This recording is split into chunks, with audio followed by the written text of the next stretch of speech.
இந்த உலகத்தில் எந்த ஜாதிகளுக்கும் கிடைக்கப்பெறாத ஒரு அதிசயமானது தேவனுடைய ரத்தத்தையும் தேவனுடைய சரீரத்தையும் நாம் பெறுவதற்கு தகுதியற்றவர்கள் என்பதை உணர்ந்து நாம் இதிலே பானம் பண்ண வேண்டும். நிறைய பேர் என்ன நினச்சிருக்கிறாங்கன்னா, நம்ம ஞானஸ்தானம் எடுத்ததுனால கர்த்தர் நம்ம தகுதியாக்கிட்டார். உண்மை, கர்த்தர் நம்மை அவர் ரத்தத்தினால கழுவி தகுதிப்படுத்தி நம்மை கொண்டு வந்திருக்கிறார். ஆனால் அந்த தகுதியை நாம் உணர்கிறோமா என்பது தான் இந்த சுத்திகரிப்பின் நேரம். நம்முடைய தகுதி என்ன, நாம் என்ன தகுதியோடு இதை எடுக்கிறோம் என்பதை நிதானித்து அறிந்து கழுவி பரிசுத்தப்படுத்தி கொண்டு கிருபாசனத்தண்டை நெருங்குறோம். பழைய ஏற்பாட்டின் காலத்தில் கிருபாசனத்தண்டை நெருங்குவதற்கு காலங்கள் நேரங்கள் ஆகும். தானாக ஒரு மனிதன் போய்விட முடியாது. இந்த கிருபையின் காலத்தில் தேவன் வந்து மரித்ததினால, அவர் ரத்தம் சிந்ததினாலே, நமக்கு மீட்பு கிடைத்ததுனால நம்ம எளிதாக அந்த கிருபாசனத்தண்டை போகிறோம். ஒரு வேளை அப்படி இல்லாமல் போயிட்டு இருந்துச்சுன்னா, இன்றைக்கி நாம் இப்படிப்பட்ட வசனங்களை தியானம் பண்ண தேவ சமூகத்தில் உட்கார நம்மால் முடியாது. தேவன் நமக்கு எவ்வளோ பெரிய கிருபை செய்திருக்கிறான்றதை நிதானிக்க வேண்டும். இந்த 2ஆம் நாள் சுத்திகரிப்புக்கு நம்முடைய தியானத்திற்காக 1 சாமுவேல் 3ஆம் அதிகாரம் 10ஆம் வசனத்திலிருந்து 14ஆம் வசனம் வரை வாசிக்க கேட்போம்.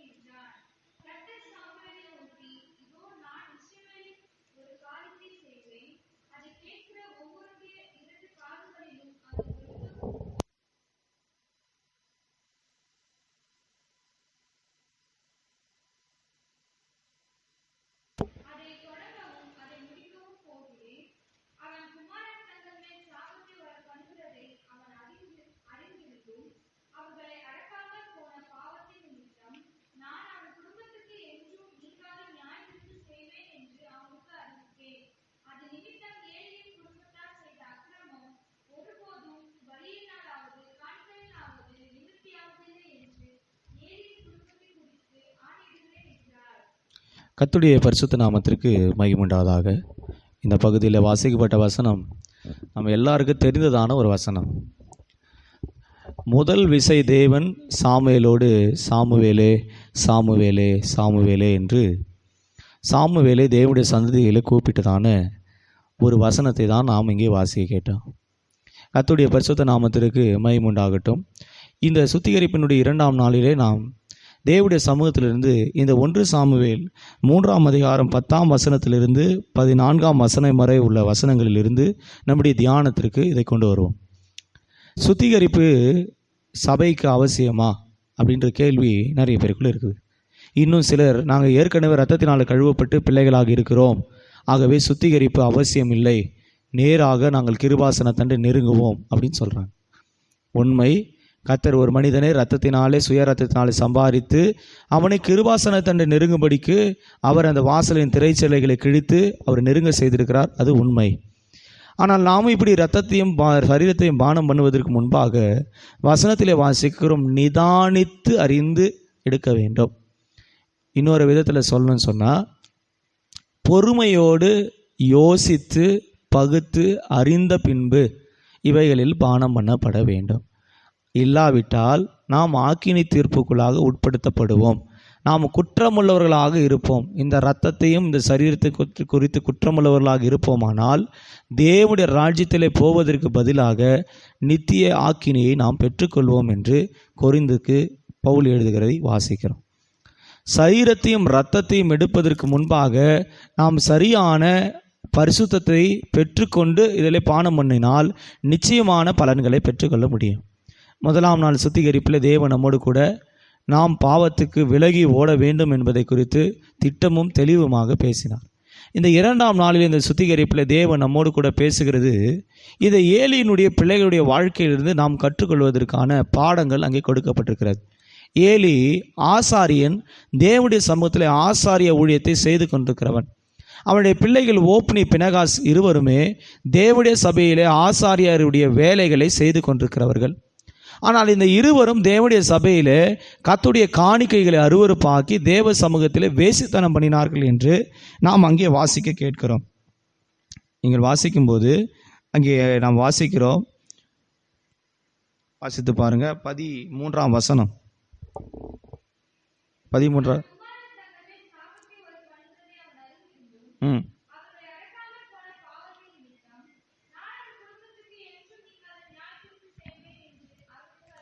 என்றும் நீங்காத ஒரு நியாய தீர்ப்பை அந்த குடும்பத்தின் மேல் கற்றெடுக்கிறார். ஏன் இந்த நியாய தீர்ப்பு வந்தது அப்படின்ற ஒரு கேள்வி இருக்குது. இன்றைக்கி கர்த்தருடைய பிள்ளைகளுடைய வாழ்க்கையில் ஜட்ஜ்மெண்ட், கர்த்தர் நியாயம் தீர்க்கிறார், கர்த்தர் அவர்களை தண்டிக்கிறார். குடும்பங்களில் போராட்டங்கள், பிள்ளைகளுக்குள்ளே போராட்டங்கள், சாபங்கள், இவைகளுக்கான மறைமுகமான ஒரு காரியம் இருக்கிறது. அது தேவனுடைய பார்வையில் நாம் செய்கிறதான பாவங்கள். இவங்க ஆசாரியர்கள், கர்த்தருடைய சமூகத்தில் இருக்கிறவர்கள், கர்த்தருடைய மகிமையை பார்க்கிறவர்கள், பலி செலுத்துகிறவர்கள், பிறருடைய பாவத்திற்காக தேவ சமூகத்தில் போய் மன்றாடுகிறதான கூட்டத்தார். ஆனால் இப்படி இருக்கிற கூட்டம் பாவத்தை செய்யும்படி துணிகரம் கொள்ளுகிறது. நீங்கள் அந்த அதிகாரத்தை வீட்டில் படித்து பாருங்கள். பிள்ளைகளை குறித்து அவன் வாசிக்கும் போது அந்த பிள்ளைகள் கர்த்தருடைய சமூகத்தில் செய்த பாவங்களை எல்லாம் தேவனுடைய சமூகத்தில் ரொம்ப அருவருப்பானவைகளை செய்தார்கள். நீங்கள் வாசித்து பாருங்கள். ஒன்று சாமுவேல் 2ஆம் அதிகாரத்தில் 1 சாமுவேல் 2ஆம் அதிகாரத்தை வாசிக்கும் போது 29 வாசிப்பீங்கன்னு சொன்னால் அங்கே என்ன வாசிக்கிறோம்? என் வாசஸ்தலத்திலே செலுத்தும்படி நான் கட்டளையிட்டு என் பலியையும் என் காணிக்கையும் நீங்கள் உதைப்பானேன். என் ஜனமாகிய இஸ்ரவேலின் காணிக்கையெல்லாம் பிரதானமானவைகளை கொண்டு உங்களை கொழுக்க பண்ணும்படிக்கு நீங்கள் என்னை பார்க்கிறோம், உன் குமாரரை மதிப்பானேன். ஆக ஆண்டவர் சொல்கிறாரு, கர்த்தருடைய சமூகத்தில் இருந்து கொண்டு அவர்கள் செய்கிற பாவங்களெல்லாம் கர்த்தர் பார்த்துட்டு இருந்தார். 2ஆம் அதிகாரம் 22 வாசிக்கும் போது ஏலியினுடைய பிள்ளைகள் அவன் கிழவனாக இருந்தபடியால் அவனால் ஆசாரிய ஊழியம் செய்ய முடியல. தன் குமாரர் இஸ்ரவேலுக்கெல்லாம் செய்கிற எல்லாவற்றையும் அவர்கள் அங்கே வாசிக்கிறோம். ஆசிரியர் கூடாரத்தின் வாசலில் கூட்டம் கூடுகிற ஸ்திரீகளோடு சயனிக்கவும் கேள்விப்பட்டு 2 பாவங்களை குறித்து அவர்கள் பிள்ளைகளுடைய வாழ்க்கையில் காணுகிறோம். ஒன்று, கர்த்தருக்கு செலுத்தும் பலியிலே கொளுத்த ஆசீர்வாதமான பலிகளை தங்களுக்கென அவர்கள் எடுத்துக்கொண்டார்கள். 2வது, தேவ சமூகத்தில் இருந்து கொண்டு பாவத்தை துணிகரமாக தேவனுடைய சமூகத்திலே செய்தார்கள். இந்த 2 பாவங்களும் இவருடைய வாழ்க்கையிலே சாபங்களை, நியாய தீர்ப்புகளை கொண்டு வந்தது. கர்த்தருடைய சமூகத்தில் கர்த்தருடைய பிள்ளைகள் நிதானிக்கிறதான ஒரு வேலை இது. சபையிலே இருந்து கொண்டு ரட்சிக்கப்பட்ட பின்பு நித்திய ஆசாரியத்துவத்தை பெற்றுக்கொண்டு ஆசாரியர்களும் ராஜரீகர பிள்ளைகளுமாக கூட்டத்தாருமாய் நம்மை அழைத்திருக்கிறார் என்று பேதுருக்கு எழுதப்பட்டிருக்கிறது. பேதுரு எழுதின நிருபத்தில் சொல்லப்பட்ட வசனத்தின்படி நாம் ஆசாரியர்கள், நாம் வேறு பிரிக்கப்பட்டவர்கள். ஆனால் இப்படி வேறு பிரிக்கப்பட்ட கர்த்தருடைய பிள்ளைகள் தேவனுடைய சமூகத்தில் துணிகரம் கொள்ளலாமா? ஓப்புனி பிணைகாசுக்கு கர்த்தருடைய சத்தம் கேட்காது, ஏலிக்கு கர்த்தருடைய சத்தம் கேட்காது. ஏன் தெரியுமா? சபையில் இருக்கிறாங்க நிறைய பேர் கர்த்தருடைய சத்தம் கேட்கறது இல்லை. கர்த்தருடைய சபையில் இருக்கிறாங்க, நான் வசனத்தை சொல்கிறது கேட்கறது இல்லை. கர்த்தருடைய சபையில் இருக்கிறாங்க, அவங்களால கர்த்தருடைய சத்தம் கீழ்ப்படிய முடியல. கர்த்தருடைய சபையில் இருக்கிறாங்க, அவங்களுக்கு வெளிப்படுத்தல் உள்ள வாழ்க்கை இல்லை. காரணம் வேற என்ன இல்லை, தேவ சபையில் இருக்கிறாங்க, பலி செலுத்துகிறாங்க, காணிக்கைகளை கொடுக்குறாங்க, ஜெபிக்கிறாங்க, ஆனால் பதில் கிடைக்காத அளவுக்கு வாழ்க்கை சாபத்தில் கட்டப்பட்டிருக்கிறது. காரணமே ஒவ்வொருடைய வாழ்க்கையிலும் மறைமுகமான வாழ்க்கையின் பாவங்கள்.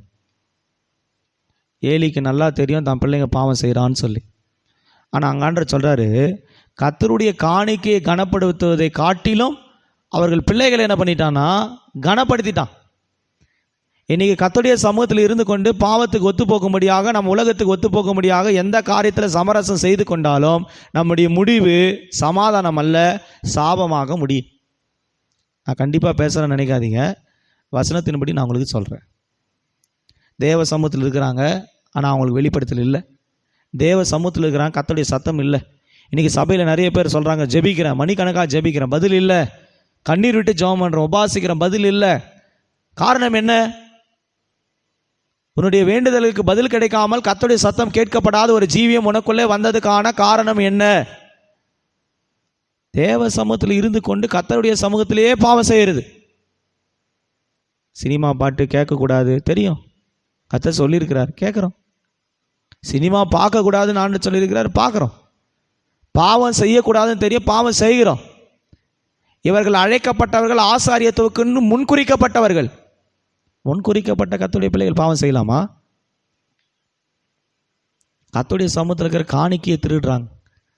தீர்க்க தரிசன புஸ்தகத்தில் வாசிக்கும் போது, எதினாலே என்னை வஞ்சித்தீர்கள், தசம பாகத்தில் காணிக்கைனால தானே.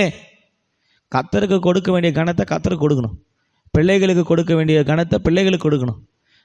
ரெண்டுத்தையும் வித்தியாசம் இருக்குது. சில பேர் தேவனுக்கு கொடுக்க வேண்டிய நேரத்தை பிள்ளைகளுக்கு கொடுக்குறாங்க. சில பேர் தேவனுக்கு செய்ய வேண்டிய நேரத்தில் உலகத்துக்கு செயல்படுறாங்க. முடிவு என்ன ஆகுது? அந்த பிள்ளைகள் இழந்து போகிறாங்க. எதை மேலே ஆண்டவரோட அதிகமாக நேசம் வைக்கிறோமோ, பாசம் வைக்கிறோமோ, அது இழந்து போகிற நேரம் வரும். கர்த்தர் மேல் வைக்க அன்புக்கு பதிலாக உலகத்தில், மாம்சத்தில் எந்த மேலே அன்பு வைத்தாலும் அதை நீ இழக்கிறத உன் கண்கள் பார்க்கும். ஏலி கர்த்தருடைய சமூகத்தில் இந்த ஆசாரியர் தான் கர்த்தரை விட தன் பிள்ளைகளை கனப்படுத்தினான்னு வாசிக்கிறோம். கர்த்தரை விட, ஆண்டவரை விட நாம் எதை கனப்படுத்தினாலும் எதை உயர்த்தினாலும் முடிவு ஆசீர்வாதம் அல்ல, முடிவு பயங்கரமாக இருக்கு. அவன் அசட்டை பண்ணிட்டான், கர்த்தரை கனவீனப்படுத்தினாங்க. நீங்கள் அதை வீட்டில் வாசித்து பாருங்கள். 1 சாமுவேல் 2 வாசிக்கும் போது 30ஆம் வசனத்தில் வாசிக்கும் போது, அசட்டை பண்ணுகிறவர்கள் கனவீனப்படுவார்கள் என்று கர்த்தர் சொல்லுகிறார். கர்த்தரை அசட்டை பண்ணுகிறவர்கள் கனவீனப்படுகிறார்கள். தேவ சமூகத்தில் தான் இருக்கிறான். ஆனால் தேவனை அசட்டை பண்ணுவது, கொடுப்பதில்லை, ஜெபிப்பதில்லை, தேவனுக்காக நிற்பதில்லை. கர்த்தருடைய சமூகத்தில் இருந்து கொண்டே விபசாரம் செய்வது எப்படி? வசனம் சொல்லுது, விபசாரம் செய்யாதிருப்பாயாக, பாவம் செய்யாதிருப்பாயாக, கண்களினாலே நீ இச்சித்தால் இருதயத்தில் விபச்சாரம் செய்தாயிற்று சொல்லியிருக்குது. துணிகரமாக எப்படி செய்வ? துணிகரமான மனம் எப்படி வருது உள்ள? துணிகரம் உள்ள வந்துட்டாலே அழிய போகிறதுக்கான ஆரம்பம் உள்ள வருதுன்னு அர்த்தம். பாவத்தில் பல தன்மைகள் இருக்குது. இயலாத பாவம், மீறுதல்கள், அக்கிரமங்கள், மரணத்துக்கு ஏதுவான பாவங்கள், மரணத்துக்கு ஏதுவல்லாத பாவங்கள், இப்படி பாவத்தில் பல தன்மைகள் இருக்கிறத வேதம் நமக்கு சுட்டி காண்பிக்கிறது. இவர்கள் ஆசாரியர்கள், ஆசாரியுடைய பிள்ளைகள். உலகத்தில் சொல்லணும்னா சிவன் கழுத்தில் இருக்கிற பாம்புன்னு சொல்கிற மாதிரி அங்கே இருக்கிறதுனால ஆண்டோடைய மகிமை தெரியல. வெளியே இருக்கிறவங்க கூட ஆண்டரை குறித்தான பயம் இருக்குது, சபையை குறித்த பயம் இருக்குது, வசனத்தை குறித்த பயம் இருக்குது, ஆண்டரை குறித்த பயம் இருக்குது. ரட்சிக்கப்பட்டு ஞானஸ்தானம் எடுத்து சபையில் உட்கார்ந்து இருக்கிறேன்னு சொல்கிறவனுக்கு ஆண்டவரை பற்றியும் வார்த்தையை பற்றியும் கர்த்தரை பற்றி தானே பயம் இல்லை. ஏலியனுடைய பிள்ளைகளுக்குள்ள இருந்தது இதுதான். கொஞ்சம் பைபிள் தெரிஞ்ச உடனே ஆண்டவரை மறந்துடுது, பயம் இல்லை. கொஞ்சம் ஜபம் பண்ண உடனே ஆண்டவர் என் கூட இருக்கிறார், பயம் இல்லை. பயத்தோடு நடுக்கத்தோடு கர்த்தரை சேவியுங்கள். நடுக்கம் இருக்கணும், கர்த்தருடைய சமூகத்தில் பயம் இருக்கணும். நீதிமொழிகள் 23 வாசிக்கும் போது 17 நாடோறும் கர்த்தரை பற்றும் பயம் என்னை பற்றி கொண்டிருக்கிறது. ஒவ்வொரு நாளும் ஒரு கர்த்தருடைய பிள்ளைகளுக்கு கர்த்தரை குறித்ததான பயம் இருக்க வேண்டும். நான் செய்கிற காரியம் சரிதானா? என் குடும்பத்தில் நான் சொல்கிற காரியங்கள் சரிதானா? கர்த்தரை கனப்பண்ண வேண்டிய இடத்துல வேறு யாராவது கனப்படுத்துகிறேனா? கர்த்தரை உயர்த்த வேண்டிய நேரத்தில் கர்த்தரை உயர்த்தாமல் வேறு ஒருவரை உயர்த்தி கொண்டு இருக்கிறேனா? ஒரு சிலர் பாருங்க, தேவ சமூகத்தை அலட்சியம் பண்ணி அசட்டை பண்ணிட்டு மற்றவர்களை கனப்படுத்தும்படி போகிறாங்க. வேலைக்கு போகிறாங்க, சுயமான காரியங்களை செய்கிறாங்க. முடியாமல் இருக்கிறவங்க நான் சொல்லலை, வேறு வழி இல்லாமல் வேலைக்கு போகிறவங்கள நான் சொல்லலை. ஆனால் நேரங்களை காலங்களை கர்த்தர் கொடுத்திருந்தோம் அசட்டை பண்ணி கனவீனப்படுத்துகிறவருடைய முடிவு பரிதாபகரமாக இருக்கு. அவர்களுக்கு கர்த்தருடைய சத்தம் கேட்காது. கர்த்தர் அவங்களுக்கு பதில் அளிக்க மாட்டார். ஜெபிக்கலாம், போராடலாம், கண்ணீர் விடலாம், பதில் வராது. ஆனால் சாமுவேல் பாருங்க, ஆண்டவர் சொல்கிறார். இப்போ நீங்கள் 3ஆம் அதிகாரத்தில் வாசித்த வசனத்தில் சொல்கிறார் பாருங்க, அவர்களை அடக்காமல் போன பாவத்தின் நிமித்தம் நீங்காத நியாய தீர்ப்பை செய்வேன். அதுக்கு அர்த்தம் என்னன்னா, நான் நிச்சயமாக நீக்க போகிறது இல்லை, நிச்சயமாக என்ன பண்ண போகிறது இல்லை, நீக்கவே மாட்டேன்னு சொல்கிறார் ஆண்டவர். ஆண்டவர் மன்னிக்கிறவர், மன்னிக்க தயை புரிந்தவர் தான். ஆனால் இந்த 3ஆம் அதிகாரத்தில் 13ஆம் வசனத்தில் சொல்லப்பட்டிருக்கு, நீங்காத, என்றும் நீங்காத நியாய தீர்ப்பு. அதுக்கு அர்த்தம் என்னன்னா, நித்திய நியாய தீர்ப்புன்னு அர்த்தம். நித்திய நியாய தீர்ப்பை ஏன் இவர்கள் பெற்றுக்கொண்டார்கள்? இவர்கள் ஆசாரியர்கள் அல்லவா? இவர்கள் வேறு பிரிக்கப்பட்டவர்கள் அல்லவா? இவர்கள் கர்த்தராலே தெரிந்து கொள்ளப்பட்டவர்கள் தானே? இவர்கள் கர்த்தருடைய சமூகத்தில் பலி செலுத்தினவர்கள் தானே? இவ்வளத்தை நம்ம சொல்லலாம். நம்ம ஞானஸ்தானம் பெற்றவங்க தானே, நம்ம சபைக்கு வந்தவங்க தானே, காணிக்கை கொடுத்தவங்க தானே, சபையினுடைய வேலைகளை செய்தவங்க தானே, எல்லாம் சரிதான், எல்லாம் உண்மைதான், எல்லாம் தேவை தான். ஆனால் கர்த்தருடைய சமூகத்தில், கர்த்தருடைய பார்வையில் நீ கனவீனமானவைகளை அசட்டை பண்ணும்படியான பாவம் செய்தாயா? பிள்ளைங்களை அடக்காமல் போனது எவ்வளோ பெரிய தப்பு. ரட்சிக்கப்படாத நாட்களிலே தேவன் நம்மை காணாதவரை போல இருந்தார். நீ செய்கிற பாவம், நீ செய்கிற அக்கிரமத்தெல்லாம் பார்த்துட்டு சரி சரி சரி சரி குழந்தைய போல, சரி நடக்கட்டும் பார்த்துக்கலாம், சரி கொஞ்சம் எழுமட்டும் பார்த்துக்கலாம், காலங்களை சமயங்களை கொடுக்குறார். ஆனால் காலங்கள் சமயங்கள் மாறி ரட்சிக்கப்பட்டு சத்தியம் அறிந்து ஆவியின் பலத்தை பெற்றுக்கொண்டு கூட இன்னமும் நீ ரட்சிக்கப்பட்ட நாட்கள் இருந்தது போலவே இருந்தா எப்படி? இப்போது மனம் திரும்புகிற நேரம். அது காணாதவர் போல இருந்த ஒரு நேரம். இப்போது நீ மனம் திரும்ப வேண்டும் என்று கர்த்தர் சொல்லுகிறார். மனம் திரும்புங்கள், பரலோக ராஜ்யம் சமீபமாக இருக்கிறது. மனம் திரும்பாத ஒரு கூட்டத்தை வச்சு கர்த்தர் ஒன்றும் செய்ய முடியாது. பிள்ளைகளை அடக்கவே இல்லை. இவன் ஏலியனுடைய பிள்ளைகளை பாவம் செய்கிறான்னு தெரியும், ஆனால் அடக்கலை.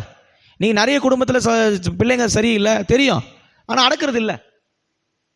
இன்னொரு விதத்தில் சொல்லணும்னா, தாங்க செய்கிற பாவம் தங்களுக்கே தெரியும், ஆனால் அதை அடக்கணுன்ற எண்ணம் இல்லை. இந்த பாவம் தப்பு, இதை நம்ம அடக்கணும், நிறுத்தணும் எண்ணம் இல்லை. இதை செய்கிறோமே, தேவன் நம்ம நியாயந்திருப்பாரு தெரியும், தேவன் நியாயந்திருப்பாருன்னு தெரியும், ஆனால் அடக்கலை. அறிந்து செய்கிற பாவத்திற்கு, தெரிந்து செய்கிற பாவத்திற்கு என்றென்றும் நீங்காத நியாய தீர்ப்பை கர்த்தர் வைத்திருக்கிறார். இதை ஏலிகிட்டையும் சொல்லலை, ஏலியினுடைய பிள்ளைகளுக்கிட்டையும் சொல்லலை. யார்கிட்ட தெரியுமா சொன்னார்? சாமுவேலை கொண்டு சொன்னார். நான் நினைக்கிறேன் கர்த்தருடைய சத்தத்தையும் கேட்கல, நியாய தீர்ப்பு குடும்பத்தில் வரப்போகுதுன்ற கூட சத்தத்தை கூட தெளிவாக புரிந்துக்கிற அளவுக்கு கூட அந்த ஆசாரியர்களுக்கு கிருபை இல்லை. ஆனால் இது ஒன்றுத்துக்கும் உதவாத இந்த சாமுவேல் சிறிய குழந்தையாக இருந்தவனை கர்த்தர் தெரிந்து கொண்டு சத்தத்தை கேட்டு வாயாக இருந்து பேச சொல்கிறார். ஒரு கர்த்தருடைய பிள்ளைகள் தேவ சத்தத்தை கேட்க வேண்டுமானால் குழந்தையை போல மாற வேண்டும். நீங்கள் குழந்தையை போல மாறாவிட்டால் தேவனுடைய ராஜ்யத்தில் பிரவேசிப்பது இல்லை. ஏலியுடைய பிள்ளைகள் வளர்ந்தாங்க, ஆசாரியர்கள் இருந்தாங்க, தேவ சமூகத்தில் வளர்ந்தாங்க, பெரியவர்களாக காட்டி கொண்டாங்க, கர்த்தருடைய ஆசீர்வாதத்தின் காணிக்கைகள்லாம் சூறையாடினாங்க, விபசாரம் செய்தாங்க, கர்த்தருடைய சமூகத்தின் வாசலில் துணிகரங்களை செய்தாங்க. ஆனால் கர்த்தருடைய சத்தத்தை கேட்க முடியல. நாம் நம்முடைய மனதை குழந்தையை போல மாற்றினா, நம்மை தேவனை போல மாற்றினா, குழந்தையை போல மறுபடியும் பிறக்கிற பிறப்புக்குள்ளே நம்ம ஒப்பு கொடுத்தா தேவனுடைய சத்தம் நமக்கு கேட்கும். என்ன சபையில் நடந்து கொண்டிருக்கிறது, என்ன நியாய தீர்ப்பை சபையில் கொண்டு வருகிறார், என்ன நியாய தீர்ப்பை தேசங்களை கொண்டு வருகிறார் என்ற ஒரு தெளிவுள்ள ஆவியை தருவார். பிள்ளைகள் அடக்காமல் போயிட்டான். நீங்கள் பிள்ளைங்க ஏன் அடங்காமல் போகிறாங்க? பிள்ளைங்க அடங்காமல் போகும்போது சொல்கிறோம், இது அடங்குறதே இல்லை பாஸ்டர், ஜெபம் பண்ணுங்க. அது அடங்காமல் போகிறதுக்கு நீ என்ன பண்ண? அவங்க அடங்காமல் போகிறதுக்கு நீ என்ன செஞ்ச? இன்றைக்கி நிறைய பிள்ளைங்களை அப்பா அம்மா என்ன செய்கிறாங்கன்னா கண்டிக்கிறதே இல்லை. அவங்கள கூப்பிட்டு கண்டிக்கிறது இல்லை, ஏன் ஜபத்துக்கு வரலன்னு கேட்கறது இல்லை, ஏன் பைபிள் வாசிக்கல கேட்கறது இல்லை. ஏன்னா இவனுமே அடக்குகிற அந்த கெப்பாசிட்டிக்குள்ளே இன்னும் வரல. இன்னுமே இவனுக்குமே அந்த சத்தியத்துக்கு குறித்தான தெளிவு கிடைக்கல. நம்ம அடக்கணும், நம்ம வாழ்க்கையை பரிசுத்துக்கு கொண்டு போகணும். ஏலிக்கு சத்தம் கேட்கல, பிள்ளைக்கும் சத்தம் கேட்கல. ரெண்டு பேரும் ஒரே அனுபவத்தில் தான் இருக்கிறாங்க. அப்போ தகப்பன் எப்படி அடங்காமல் பாவத்தில் உட்படுத்தப்பட்டு கனவீனப்படுத்தி அசட்டை பண்ணிக்கிறானோ, அதே சிந்தை பிள்ளைகள் மேல் அப்படியே இறங்கி வருது. நீங்கள் எந்த கூட்டத்தில் இருக்க விரும்புகிறீங்கன்னு யோசிச்சு பாருங்கள். இந்த 2ஆம் நாள் சுத்திகரிப்பில் நாம் அடக்காமல் போகின பாவங்கள் எத்தனை? ஆனால் வெளியில் மட்டும் என்ன காட்டுகிறாங்க? ஆசாரியர்கள், நாங்கள் ஆசாரியர்கள். ஆமாம், பெரிய ப்ரீஸ்ட் மாதிரி வெளியே காட்டிக்கிறது, பரிசுத்த மாட்டி மாதிரி காட்டிக்கிறது, மனவாட்டி மாதிரி காட்டிக்கிறது. ஒயிட் ட்ரெஸ்ஸு தான், பாட்டு தான், ஆட்டம் தான், ஆராதனை தான், துதி தான், எல்லாம் உண்மை, எல்லாமே உண்மை, எல்லாமே சபையினுடைய தேவை. ஆனால் கண்டிப்புள்ள அடக்கி கொண்டு உள்ள ஒரு ஜீவியம் நமக்கு உண்டா? தீமோத்தேயுக்கு எழுதும் போது பவுல் தீமோத்தேயுக்கு எழுதும் போது கடிதத்தை இப்படி எழுதுறாரு. நம்ம நேற்று கூட தியானம் பண்ண 2 தீமோத்தேயு வாசிக்கும் போது 2 தீமோத்தேயு 3ஆம் அதிகாரம் 1 தீமோத்தேயு 3ஆம் அதிகாரத்தில் 1 தீமோத்தேயு 3ஆம் அதிகாரம் 5ஆம் வசனத்தை வாசிக்கும் போது, தேவ பக்தியின் வேஷத்தை தரித்து கொண்டு அதன் பலனை மறுதலிக்கிறவர்களாயும் இருப்பார்கள், இப்படிப்பட்டவர்களை நீ விட்டு விலகு. என்ன சொல்றது இதுக்கு மேல? தேவ பக்தியின் வேஷம், சபையில தான் இருக்கிறாங்க. வேஷம், குடியை விட முடியல, சிகரெட்டை விட முடியல, பாட்டை விட முடியல, அக்கிரமத்தை விட முடியல. சில கேஸ் இருக்குது, நல்லா அப்படியே ஜெபம் பண்ணுற மாதிரி சும்மாவே சோத்திரம் சோத்திரம் சோத்திரம் பாடுற மாதிரி. உள்ளத்தில் இருக்கிற விஷம்லாம் ஆண்டுக்கு நல்லா தெரியும். நீ பண்ணுற ஆக்டிங்லாம் மனுஷனுக்கு தெரியாமல் இருக்கலாம், தேவனுக்கு முன்னாடி உன் ஆக்டிங் எல்லாமே வெளியரங்கமாக இருக்குது. ஏலியுடைய பிள்ளைங்க நினச்சாங்க நம்ம பரிசுத்தமான வாட்டி ஆசரிப்பு கூடத்தில் இருக்கிறோம், பலி செலுத்துகிறோம், அப்படியே பரலோகம் போயிடும். எப்படி போயிடுவேன்? எந்த மறைவில் ஒளிந்திருப்ப? அவர் பார்வைக்கு மறைவா எங்கே ஓடுவேன்? நீ வானத்தில் ஏறினாலும் அங்கே அவருடைய கரம் இருக்கிறது, பாதாளத்தில் இறங்கினாலும் அங்கே அவருடைய கரம் வந்து இன்னும் பிடிக்கும். அவருடைய பார்வைக்கு மறைவா ஊழியக்காரனோ விசுவாசியோ மறைய முடியாது. சகலம் அவருக்கு முன்பாக வெளியரங்கமாக இருக்கிறது. மாயையான வேஷம். கடைசி நாட்களில் கொடிய நாட்கள் வரும். 1 தீமோத்தேயு 3:5 தேவ பக்தியின் வேஷத்தை தரித்து கொண்டு அதன் பலனை மறுதளிக்கிறார்கள். இப்படிப்பட்டவர்களை விட்டு நீ விலகு. 4-5 வசனங்கள் இப்படி வாசிக்கிறோம். தேவன் பக்தியின் வேஷத்தை போட்டுட்டு சபையில் இருக்கிறது அல்ல. பக்தி வைராக்கியமாக கத்தருக்காக எழும்புற கூட்டத்தை கத்த தேடுகிறார். ஆசாரியத்துவத்தில் உன்னை கொண்டு வந்ததுக்கு எதுக்கு உன்னை ரட்சித்து அந்த பாவ வல்லமைகளிலிருந்து உலக வல்லமை தான் ரத்தத்தினால கொண்டு வந்து உன்னை சேர்த்தாரு? பரிசுத்தமாய் வாழதானே, அநேகருக்கு சாட்சியாய் வாழதானே, தம்மை வெளிப்படுத்ததானே உன்னை தெரிந்து கொண்டாரு. ஆனால் இன்னமும் நம்ம அப்படி இருந்தால் எப்படி? பிள்ளைகளை கண்டிக்கணும். நாம் இன்றைக்கி சபையில் கண்டிக்கிறோம், இந்த செய்யாத வேணாம். ஒரு தகப்பன் ஸ்தானத்தில் இருந்து அந்த வார்த்தைகளை கத்திரத்தில் வாங்கி ஆண்டவரே இந்த பாவத்தை நான் செய்யக்கூடாது அப்படி தடுத்து நிறுத்துன்னு சொல்கிறோம். அடக்கி போகிறதுக்கான பாவத்தை அடக்கிறதுக்காக கத்தர் பேசுகிறார். ஆனால் அவங்க என்ன பண்ண மாட்டாங்க? கீழ்ப்படிய மாட்டாங்க, கேட்க மாட்டாங்க. ஏன்னா அவங்களுக்கு கத்தருடைய சத்தம் கேட்காது. என்னதான் நம்ம ப்ரீச் பண்ணாலும் சொன்னாலும் சபையில் ஒரு கூட்டம் இருக்குது, செவிட்டு விரியன்கள், கேட்காது. அவங்களுடைய முடிவு ஐயோ பரிதாபகரம். அதனால் ஆண்டவர் சொன்னார், முந்தினோர் அநேகர் பிந்தினோருமாய், பிந்தினோர் அநேகர் முந்தினோருமாய் இருப்பார்கள். சபையில் உட்காந்து நான் பரலோகம் போயிடுவேன், நீ பரலோகம் போயிடுவேன், நீ போடுற கேல்குலேஷன்லாம் கத்தருக்கு தெரியும். இந்த 10 கன்னிகைகளை கொடுத்து நான் வாசிக்கிறோமே, 10 பேர் ரொம்ப பிரமாதமான ஆட்கள் தான். அவங்க நினச்சிருந்தாங்க நம்ம இப்போ ஆண்டவர் வரும்போது போயிடுவோம். எப்படி போயிடுவேன்?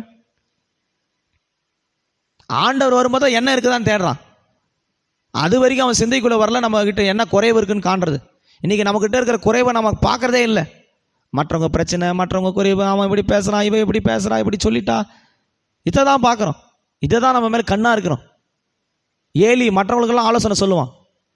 அண்ணாள் வருவா, ஏமா அழுவுற, என்னாச்சு உனக்கு, ஜோம் பண்ணுறேன், கத்த அற்புதம் செய்வார் சொல்லுவான். ஆலோசனை மற்றவங்களுக்கு நல்ல ஆலோசனை சொன்னியே, உன் பிள்ளைகளை உன் குடும்பத்தை சரியானபடி நடத்துவதுக்கு ஆலோசனை சொன்னாயா? உன்னை நீ சரிப்படுத்தினாயா? மற்றவங்களுக்கு பிரசங்கம் பண்ணுற நானே ஆகாதவனாய் போகாதபடிக்கு என் சரீரத்தை என்ன பண்ணுறேன்? அடக்குகிறேன். சரீரத்தையே கண்ட்ரோல் பண்ணுறேன்னு சொல்கிறார் பவுல். நான் ஆகாதவனாக போகாதபடிக்கு என் சரீரத்தை நான் அடக்கி அமர்த்துகிறேன் கத்தருக்குள்ள. சத்தியத்தை கீழ்ப்படுகிறபடியாக உள்ள வந்துட்ட பிறகு சரீரத்தை அடக்கி அமர பண்ண கத்தருக்குள்ள. அப்படிப்பட்ட ஒரு ஜெயஜீவம் இருக்கிறவங்க தான் பரலோகத்துக்கு போக முடியும். இஷ்டம் போல் போகிறது, இஷ்டம் போல் வர்றது, இஷ்டம் போல் ஜீவிக்கிறவங்களுக்கு கத்தர் ஒன்றும் செய்ய முடியாது. ஏலி நல்ல ஆலோசனை சொல்லுவான், மற்றவங்களுக்கு சொல்லுவான். அவன் சொன்ன வார்த்தையின்படி தான் கத்தர் குழந்தையும் கொடுத்தார், வார்த்தையை நிறைவேற்றார். ஊழியக்காரருடைய வார்த்தையை கத்தர் அங்கீகரிக்கிறார். உன் வார்த்தை பழிக்குதுன்றதுக்காக, உன் ஜபம் ஏதோ கேட்கப்படுறதுக்காக, ஏதோ நீ சொல்கிறதெல்லாம் கத்தர் செய்கிறான்றதுக்காக ஆண்டவர் உன் கூட இருக்கிறாரு, நீ செய்கிற பாவத்துக்கெல்லாம் அனுமதிக்கிறான்னு நினைக்காத. நீ நிறைய பேர் அப்படி தான் நினச்சிருக்க, நான் பண்ணுற ஜபம்லாம் ஆண்டர் கேட்கறதுனால நான் செய்கிற பாவத்தையும் ஆண்டர் கண்டுக்காமல் இருக்காரு நினைக்கிறேன். காலங்களை நேரங்களை கொடுத்துருக்கிறார் சரி செய்வதற்கு. இது கிருபையின் காலம். இப்போ நீ சரி செய்யாமல் போனால் நித்திய நியாய தீர்ப்பு என்று ஒன்று உண்டு. என்றென்றுக்கும் நீங்காத நியாய தீர்ப்பை நான் அவனுக்கு செய்வேன். இது தீர்க்க தரிசனமான வார்த்தை, சாமுவேலுக்கு சொன்னது. சாமுவேல் சொன்ன வார்த்தை தீர்க்க தரிசனமான வார்த்தை, அப்படியே பலிக்கும்.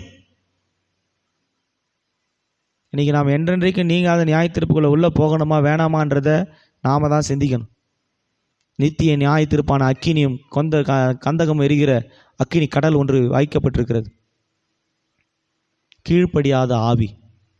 நீதிமொழிகளை வாசிக்கும் போது பிள்ளைகளை சரியான விதத்தில் கண்டிக்கணும். அதனால தான் சபையில் இந்த உலக பிரகாரமான சமாதான சாந்துகளை பூசுறது இல்லை.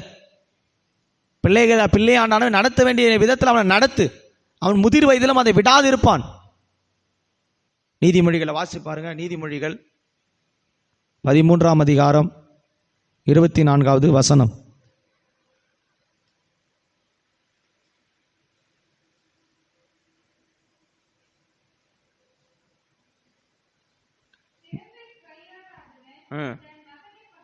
பிரம்பை கையாடாதவன் தன் மகனை பகைக்கிறான், அவன் மேல் அன்பாய் இருக்கிறவனோ அவனை ஏற்கனவே தண்டிக்கிறான்.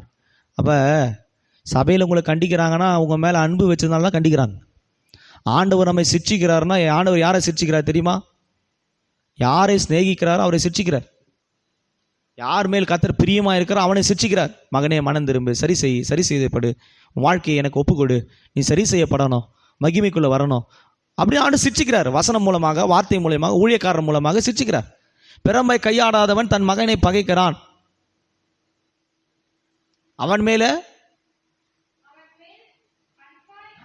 மேல் அன்பாய் இருக்கிறவன் அவனை ஏற்கனவே தண்டிக்கிறான். தப்பு, தண்டிக்கணும். பாவம் செய்யும்போது தண்டிக்கணும். அவனை அவன் இஷ்டப்போக்கில் விடக்கூடாது.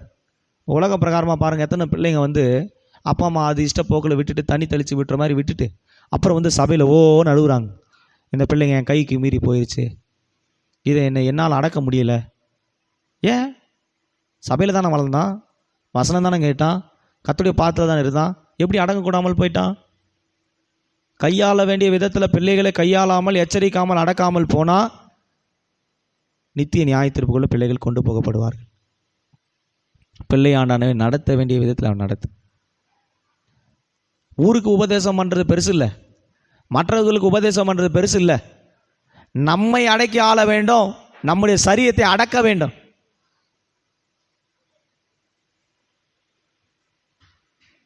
நம்ம அப்படி செய்கிறோமா? இந்த சுத்திகரிப்பு கூட்டத்தில் கர்த்தர் நம்மோடு பேசிட்டு இருக்கிறார். நம்மையும் சபையும் அடங்காமல் போன காரியங்கள் எத்தனை. கர்த்தருடைய வார்த்தைக்கு அடங்காமல் போனது, கர்த்தருடைய சத்தத்துக்கு கீழ்ப்படியாமல் அசட்டை பண்ணினது, கர்த்தருக்கு கொடுக்க வேண்டிய கனத்தை கொடுக்காமல் அசட்டை பண்ணினது, பாவம் என்று தெரிந்தும் துணிகரம் கொண்டு பாவம் செய்தது. 119ஆம் சங்கீதத்தில் துணிகரமான பாவத்துக்கும் அது அடியனை விலக்கி காரும், அப்போது நான் பெரும் பாதகத்துக்கு விலகி உத்தமனாயிருப்பேன். துணிகரமான பாவத்துக்கும் அது அடியனை விலக்கும். ஏலிக்கும் பாவனும் தெரியும், ஏலியனுடைய பிள்ளைகளுக்கும் பாவனும் தெரியும். அது கற்பனையும் இல்லை, கட்டளையும் இல்லை. ஆண்டவர் கொடுத்த கற்பனைகள் கட்டளைகள் இந்த ஏலிக்கும் நல்லா தெரியும், ஏலியுடைய பிள்ளைகள் ஆசாரியர்களுக்கு நல்லா தெரியும். கற்பனைகளை ஒரு கற்பனை என்ன? கொலை செய்யாதிருப்பாயாக, விபசாரம் செய்யாதிருப்பாயாக. தெரியுமா தெரியாத 10 கற்பனைகள் தெரியும், வசனம் தெரியும், வார்த்தை தெரியும். ஆனால் என்ன நினச்சிட்டான்? ஆண்டவர் என் கூட இருக்கிறாரு, என் பலி அங்கீகரிக்கிறாரு. இல்லை இல்லை இல்லை இல்லை. இப்போ நேரம் கொடுத்துருக்கிறார், இப்போ சமயம் கொடுத்துருக்கிறார், ஏதோ உன்னை பயன்படுத்திட்டு இருக்கிறாரு, உன் ஜபத்தை கேட்குறாரு, அவ்வளோதான். என் ஜபத்தை கேட்கறதால ஆண்டவர் என் கூட இருக்கிறாரு, நான் என்ன வேணா செய்வேன்றது அல்ல வாழ்க்கை.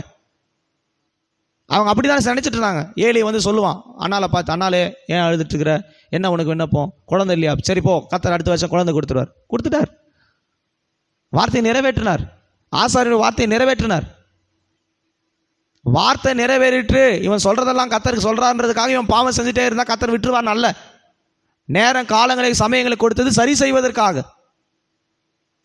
இன்னைக்கு நிறைய பேர் நினைச்சிருக்கிறாங்க, நான் பண்ற ஜபத்தெல்லாம் கர்த்தர் கேட்கிறாரு, நான் கேட்கறதெல்லாம் கர்த்தர் தருகிறாரு, அதனால தேவன் என் கூட இருக்கிறான், நான் என்ன வேணா செய்வேன். அப்படி அல்ல.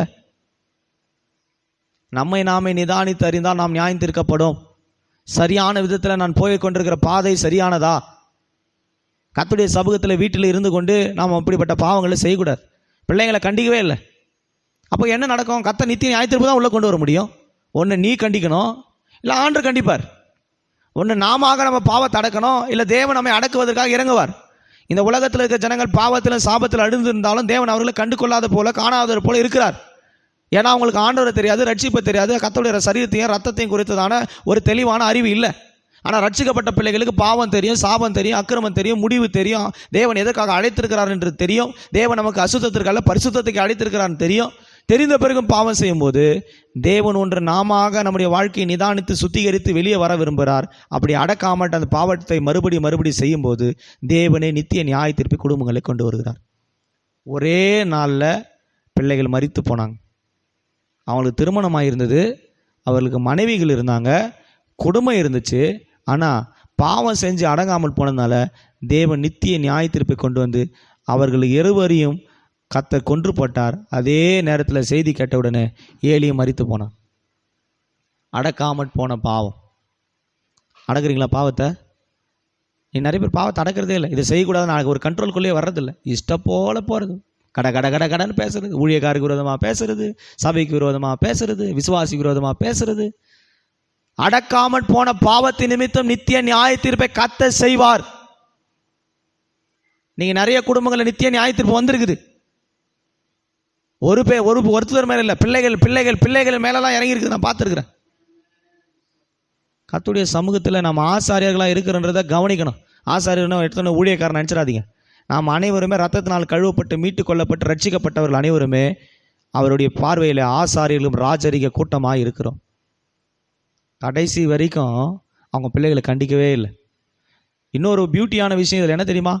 சாமுவேல் தீர்க்கதரிசி சொல்லிட்டான் கர்த்தர் இப்படி செய்ய போறான்னு. அப்போ கூட தேவனுடைய பாத்திரத்தில் விழுந்து மன்னிப்பு கேட்கவோ அந்த பிள்ளைகளை கண்டிக்கவோ செய்யவே இல்லை. நீங்கள் 3ஆம் அதிகாரத்தில் வீட்டில் வாட்சி பாருங்கள். சாமுவேல் இப்படி நடக்க போகுதுன்னு சொல்கிறான். அவங்க யுத்தத்துக்கு போகிறதுக்கு முன்பாக இப்படி கர்த்தர் ஒரு தீர்க்க தரிசனத்தை சாமுவேல் மூலமாக சொல்கிறார். அப்போ கூட தேவனுடைய பாத்திரம் ஆண்டவர் நாங்கள் அடக்காமட்டு போயிட்டோம், மன்னிச்சிடுங்க, இனி அவங்கள சரி செய்வேன்னு சொல்லவே இல்லை. இனி ஊழியக்காரர் சொல்கிறார், இப்படி செய்யாத, தப்பு, அடக்கணும், சரித்தை அடக்கணும், ஆவி அடக்கணும், ஆத்துமாவை அடக்கணும், கர்த்தருக்குள்ளே கட்டப்படணும்னு சொல்கிறார். ஆனால் அவங்களுக்கு கேட்குற மனம் இல்லை, சரி செய்து கொள்ளதான இருதயம் இல்லை. கர்த்தர் சரி செய்ய சொல்லும்போது சரி செய், கர்த்தர் சிட்சிக்கிற நேரத்தில் அதை புரிந்து கொண்டு வாழ்க்கையை சரிப்படுத்து. கடைசி வரைக்கும் அவங்க 3 பேரும் மறிச்சாங்க. ஒருவர் கூட என் பிள்ளைகள் பாவம் செஞ்சாங்க, நான் அவனும் மன்னிப்பு கேட்டு அவங்கள கண்டிக்கலை, இவனும் தன்னுடைய வாழ்க்கையில் நான் அடக்காமல் பண்ணது தவறுன்ற குற்ற உணர்வும் இல்லை. கர்த்தர் சொல்லி நித்திய நியாய தீர்ப்பின்படி ஒரே நாளில் 3 பேர்கள் மரித்து போனார்கள். அது ஆவிக்குரிய மரணமோ மாம்சீக மரணமோ, நாம் தேவனுடைய பார்வையில் செய்கிற பாவத்தை நிமித்தம் நாம் தண்டிக்கப்படுகிறோம். 2 சாமுவேல் 13ஆம் அதிகாரத்தை வாசிக்கும் போது அங்கே 1-5 வசனங்களை வாசிக்கும் போது, அம்னோன் என்னும் தாவீதின் மகன் தன் சொந்த சகோதரியாக தாமாரின் மேல் மோகம் கொண்டு பாவம் செய்தான். அவன் பாவம் செஞ்சான். அந்த பாவத்து நிமித்தம் அவன் விபசாரம் செய்யப்பட்டு தள்ளப்பட்டால் இந்த விஷயங்கள் எல்லாம் நம்ம 2 சாமுவேல் 13ஆம் அதிகாரத்தில் வாசிக்கிறோம். ஆனால் இந்த செய்திகள்லாம் கேள்விப்பட்டு அவன் வெகு கோபமாக இருந்தான்.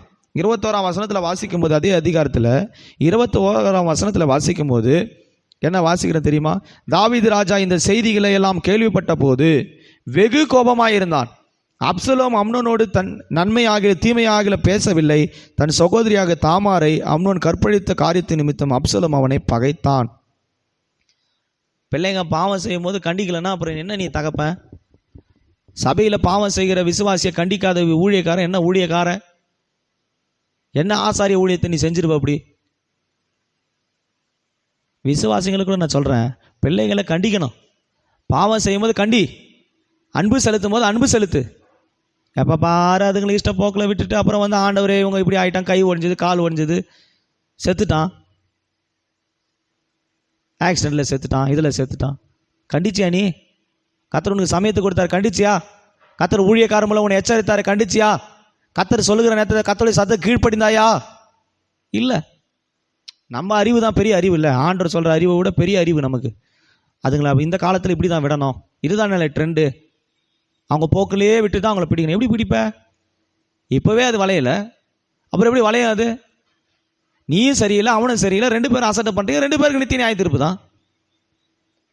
கிட்டத்தில் போய் பார்த்துக்கலாம், நியாயம் இருக்கிற நேரத்தில் பார்த்துக்கலாம். அங்கே நானும் பேச முடியாது, நீங்களும் பேச முடியாது. ஒரே ஜட்ஜ்மெண்ட் தான் எல்லாருக்கும். ஊழியக்காரனுக்கு ஒரே ஜட்ஜ்மெண்ட் தான், விசுவாசிக்கு ஒரே ஜட்ஜ்மெண்ட் தான். பிரசங்கில் சொல்லப்பட்டது சூரியனுக்கு எல்லாருக்கும் ஒரே நியாய தீர்ப்பு, ஒரே விதமாக. தீமை செய்வனுக்கு ஒரே நியாய தீர்ப்பு, நன்மை செய்வனுக்கு ஒரே சரி சமானமாக நிறுத்துவார் நியாய தீர்ப்பு. நாம் எங்கே இருக்கிறோம்? பிள்ளைகள் பாவம் செய்யும்போது கண்டிக்கல பாருங்க. தாவீது அபிஷேகம் பண்ணப்பட்டவன், தாவீது கர்த்தருடைய இருதயத்துக்கு ஏற்றவன், கண்டிக்கவே இல்லை.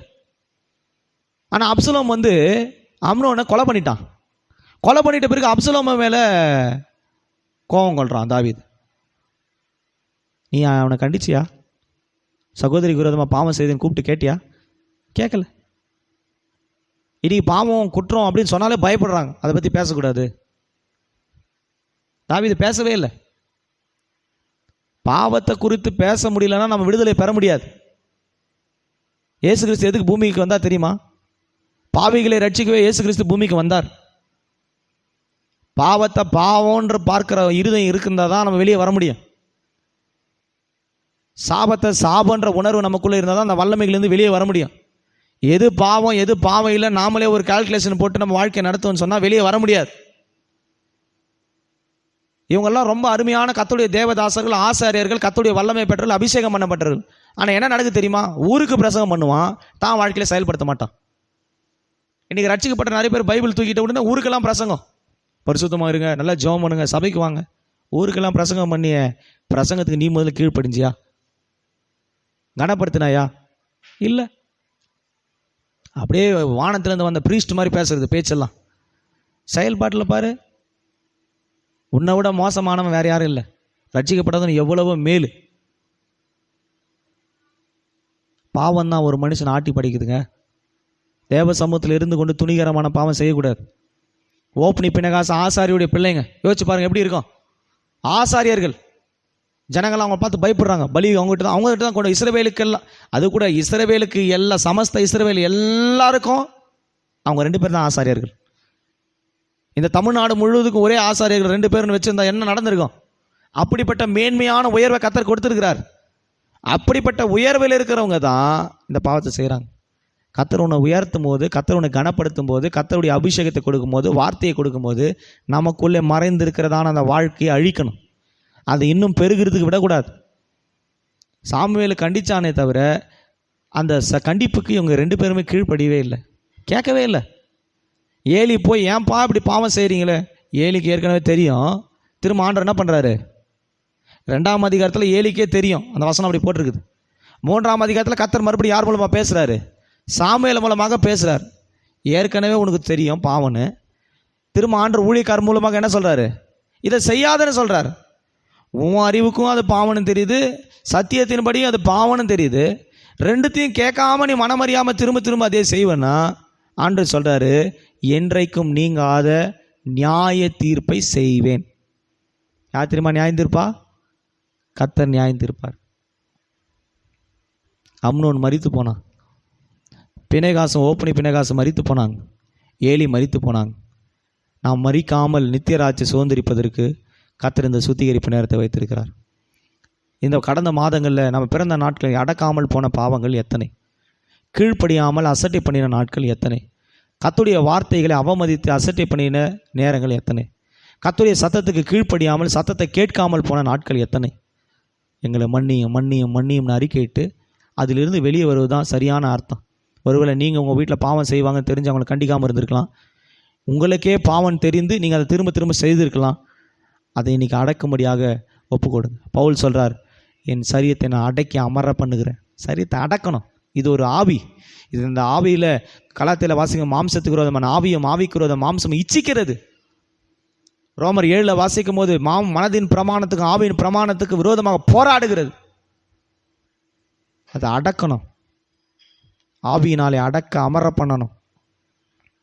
பாவத்தை ஆண்டவர் மட்டும்தான் பாவமாக பார்க்குறாரு, வேறு யாருக்கு பாவம்னு தெரியாது. ஒரு திமிர்வாதனை குறித்து நம்ம வேதத்தில் வாசிக்கிறோம். லூக்கா 5 நினைக்கிறேன். ஒரு திமிர்வாதக்காரனை ஆண்டோட சமத்தில் கொண்டு வராங்க. அது உங்களுக்கு எல்லாருக்கும் தெரியும். லூக்கா 5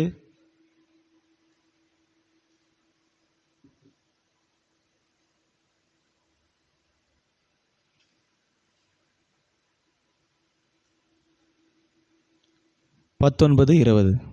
லூக்கா 5, 19, 20 வசனங்கள்.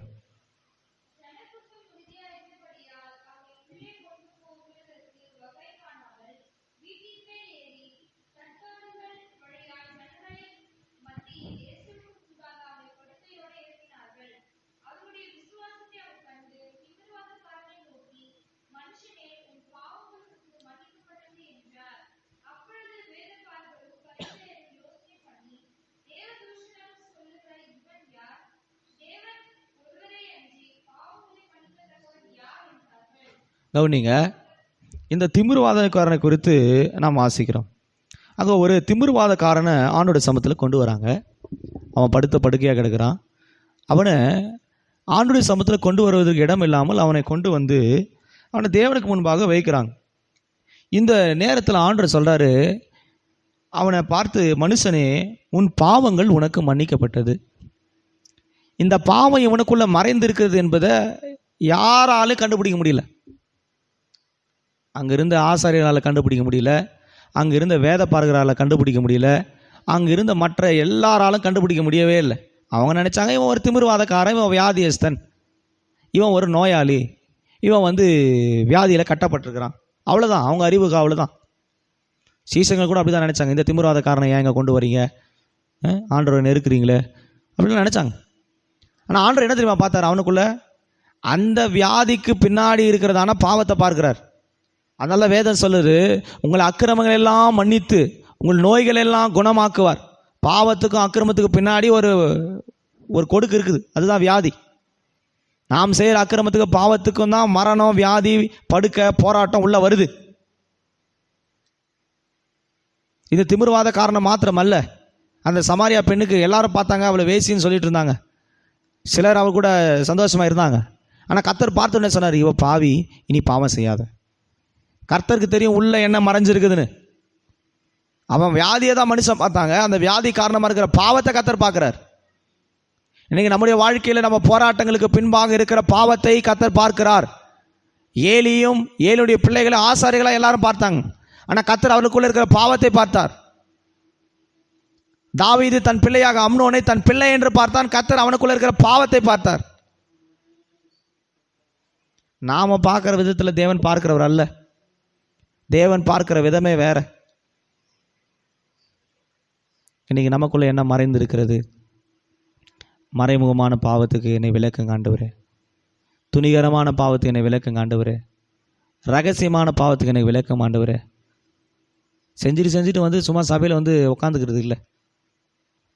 நான் நிறைய பேர் பார்க்குறேன், அருமையாக பிரசங்கம் பண்ணுறாங்க, அருமையாக பாடுறாங்க, அருமையாக ஜெபம் பண்ணுறாங்க, உபவாசம் 21 நாள் 7 நாள் 40 நாள், பரலோகமே தோத்துரும்.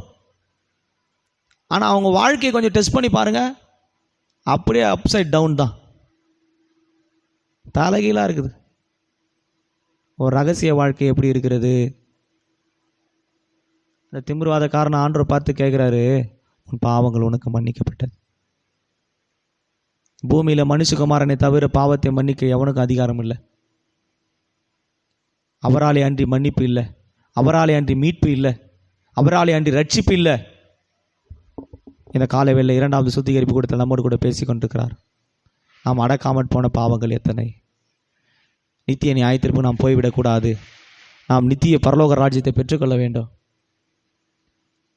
நித்திய ராஜ்யத்தினுடைய பரலோக மேன்மையை நாம் பெற்றுக்கொள்ள வேண்டும். ஆசாரியர்கள் தான், அபிஷேகம் பண்ணப்பட்டவர்கள் தான், தெரிந்து கொள்ளப்பட்டவர்கள் தான். ஆனால் கர்த்தருடைய சமூகத்தில் இருந்து கொண்டு துணிகரமாய் வாழ்கிற வாழ்க்கை. இந்த கால வேளை நம்ம இடம் கொடுத்து தேவ சமூகத்தில் ஆண்டவரே, நான் அடக்காமல் போன பாவங்கள் எத்தனை! கடைசி நாட்களில் கொடிய நாட்கள் வரும். உணர்வில்லாதவர்களுமாய், சுபாவம் அன்பில்லாதவர்களுமாய், இணங்காதவர்களுமாய், என்ன சொன்னாலும் இணங்க மாட்டாங்க, சரி செய்து கொள்ள மாட்டாங்க. மனம் கடினம். ஆண்டவர் சொல்கிறாரு, சரி செஞ்சுக்கலாம். இல்லை, அவங்க பெரிய பரிசுத்தமானவாட்டி, அவங்க என்ன எனக்கு சொல்கிறது அப்படி நினைக்கிறாங்க. ஏலியும் ஓப்புனி பினகாசு கர்த்தர் சொன்னார், சொல்லும் போதே கீழ்ப்படிந்திருந்தாங்கன்னா கர்த்தர் மீட்டிருப்பார். கேட்கல, அடக்கலை, அடக்காமல் போயிட்டாங்க. நிறைய பெற்றோர் பிள்ளைங்க இறந்த பிறகு சொல்கிறாங்க, ஆக்சிடென்ட்டில் செத்து பிறகு, நான் அந்த பிள்ளையை அடக்காமல் போயிட்டேனே, அவனை வண்டி எடுத்துகிட்டு போவேனான்னு சொன்னனே. சொல்லி என்ன பிரயோஜனம்? அவனை அடக்குனியா? கர்த்தருடைய வார்த்தை இப்படி சொல்லுது, இப்படி கீழ்ப்படினும் பிரம்ப கையாண்டையா? இல்லை. பின்பு அழுது பிரயோஜனம் என்ன? ஏலியும் தன் பிள்ளைகளை மறிக்கும் போது ஏலியினுடைய பிள்ளைகளுடைய மனைவிகள் அழுகிறார்கள். ஆனால் கர்த்தர் ஒரு பதிலும் கொடுக்கவே இல்லை. முடிந்த பிறகு அழுகிறதுல ஒரு பிரயோஜனம் இல்லை. இது கிருபையின் காலம், இது மனம் திரும்ப வேண்டிய நேரம். நாம் தேவ சமூகத்தில் நம்மை சரி செய்து கொள்ள வேண்டிய நேரம். இப்போது நாம் சரி செய்து கொள்ளாமல் போய் கர்த்தர் வருகை பின்பு கதவு அடைக்கப்பட்ட பிறகு கல்யாண வீட்டில் பிரவேசிப்பதற்கு கதவை தட்டினால் நாம் அழுகையோடு வெளியே நிற்கப்படுவோம், நித்திய நியாய தீர்ப்புகளை கொண்டு போகப்படுவோம். கர்த்தர் இந்த காலவேளை நம்மோடு கூட பேசி கொண்டிருக்கிறார். பிரியமானவர்களே, தேவ சமூகத்தில் நாம் என்ன செய்திருக்கிறோம்? ஆண்டவரே, உமக்கு விரோதமாக, பரத்துக்கு விரோதமாக நான் செய்த பாவங்கள் என்ன? என்னை நான் நிதானிக்கிறேன். ஒவ்வொருத்தரும் தன்னை நிதானிச்சுட்டா போதும். ஏலிக்கு நல்லா கவனிங்க, ஏலிக்கு அவன் செய்கிறதும் அவன் பிள்ளைகள் செய்கிற பாவம்னு தெரியும். கர்த்தரும் அதையே சொல்கிறார். ஆனால் அவன் என்ன எடுத்துட்டானா, கர்த்தர் சொல்லி நம்ம அவங்களுக்கு கேட்டு என்ன ஆக போகுதுன்னு விட்டுட்டான்னு நினைக்கிறேன். இன்றைக்கி சபையில் நிறைய பேருக்கு நான் பாஸ்ட் என்ன தான் சொல்கிறேன், உன்னை சொன்னால் சரி செய். உன்னை சொல்கிறதுக்கு காரணம் என்ன? கர்த்தர் உன்னோட பேசுறதுக்கு காரணம் என்ன? ஏன் உன்னை சிரிச்சுக்கிறாரு? கர்த்தர் எவன் மேல் பிரியமாக இருக்கிறோ அவனை சிரிச்சுக்கிறார். நீ சரி செய்யப்படணும், நீ மாற்றப்படணும், நீ ஆசீர்வதிக்கப்படணும், நீ நியாயத்தீர்ப்புல போடணும், சிரிச்சுக்கிறார். கர்த்தர் சிரிச்சிக்கும் போது சிற்றை அற்பமா எண்ணாதே.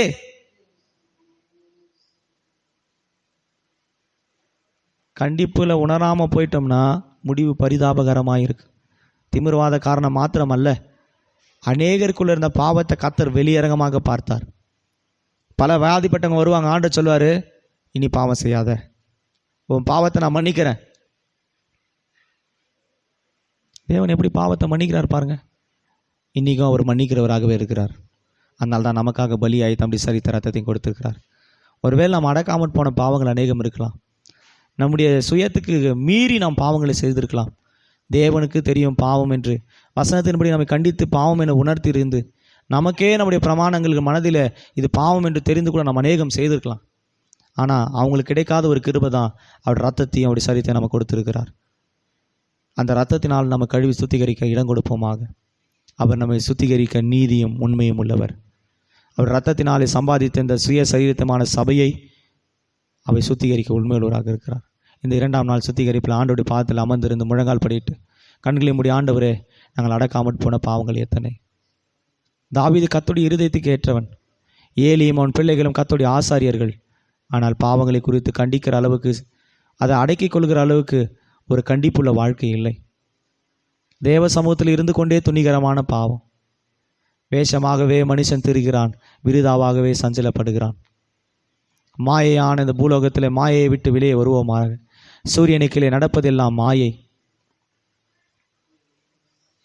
தேவ பக்தியின் வேஷத்தை தரித்து கொண்டு அதன் பலனை மறுதளிக்கிறார்கள். இப்படிப்பட்டவர்களை விட்டு நீ விலகு. அப்படிப்பட்ட சபையில் இருக்கிற ஜனத்தோடு கூட நீ சேரக்கூடாது. அப்படிப்பட்ட உலகத்தின் ஜனத்தோடு கூட நீ சேரக்கூடாது. எப்படி மூவருக்கும் ஒரே ஒரு மனம் வந்திருக்கு பாருங்க. ஏலிக்கு ஒரே மனது, பிள்ளைகளுக்கும் ஒரே மனது.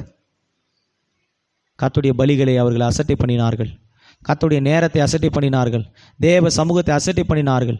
தேவனுக்கு கொடுக்க வேண்டிய காணிக்கையிலே கொள்ளையாடினார்கள்.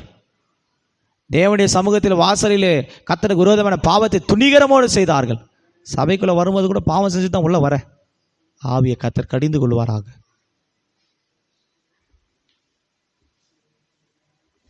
போராடுங்க, போராடி ஜெபம் பண்ணுங்க. வாயை திறந்து தேவ சமூகத்தில் நாம் எல்லாம் நீதிமான்கள் இல்லை. கர்த்தர் பேசியிருக்கிறார். சபையில் ஒரு வேஷம், வெளியே ஒரு வேஷன்றது ஆண்டவருக்கு நல்லா தெரியும். நான் அப்படி இல்லை இப்படி இல்லைன்னு ஆண்டவருக்கு முன்னாடி போய் சொல்ல முடியாது. அப்படி தான் ஏலி அமைதியாக இருந்தான். கர்த்தர் சாமுவேலை கொண்டு பேசிட்டார். இன்னைக்கு உங்களோட கூட பேசியிருக்கிறார். நான் அப்படி இல்லை இப்படி இல்லை, இந்த சாக்கு போக்கெல்லாம் மனுஷன் ஏற்றிருப்பான், கர்த்தர் ஏற்றுக்கொள்ள மாட்டார். அவருக்கு முன்பாக வெளியரங்கமாக இருக்கிறது.